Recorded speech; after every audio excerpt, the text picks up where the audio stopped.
Nieopodal centrum Wałbrzycha wznosi się tajemnicze mauzoleum śląskie Schlesier Ehrenmal.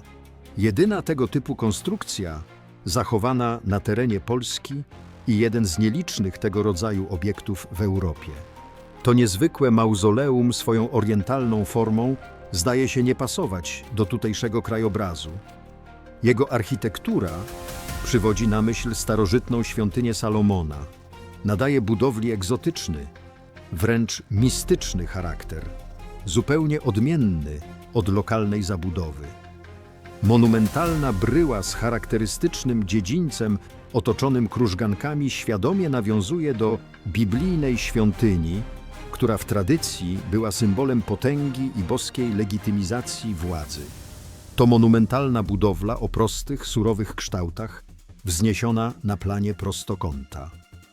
Bezpośrednio przed budowlą rozciągał się plac defiladowy o wymiarach 50 na 60 metrów, uformowany na planie podkowy.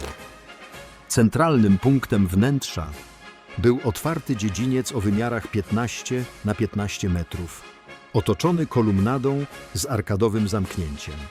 Najważniejszym elementem dziedzińca była 6-metrowa kolumna z brązu. Na jej podstawie znajdowały się 4 rzeźby lwów, a samą kolumnę wieńczyła misa, z której miał się wydobywać wieczny płomień, symbolizujący siłę i jedność narodu. Strop obejścia zdobiły wielobarwne marmurowe mozaiki, z których zachowały się jedynie fragmenty. Na ścianach umieszczono inskrypcje poświęcone poległym synom Śląska.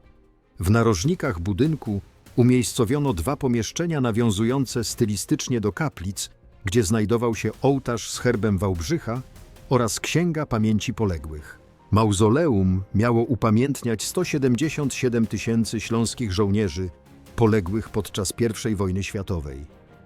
Wśród nich było 1780 mieszkańców samego Wałbrzycha.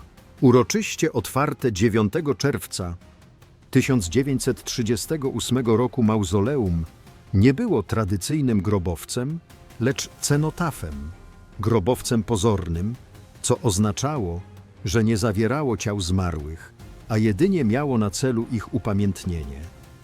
To podejście było charakterystyczne dla wielu pomników wojennych tego okresu, które miały na celu gloryfikację ofiar i propagowanie ideologii narodowej. W tym miejscu propaganda III Rzeszy osiągnęła swój cel w perfidny sposób. Połączono pamięć o prawdziwych ofiarach wojny z kultem nazistowskich bohaterów.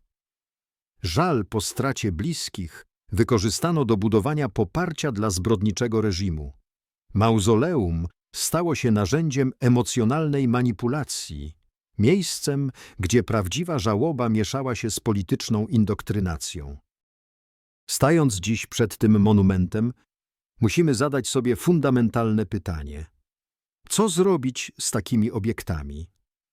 Czy należy je odnowić i przekształcić w miejsca edukacji o trudnej historii, czy może lepiej pozwolić im zniknąć z krajobrazu i naszej pamięci?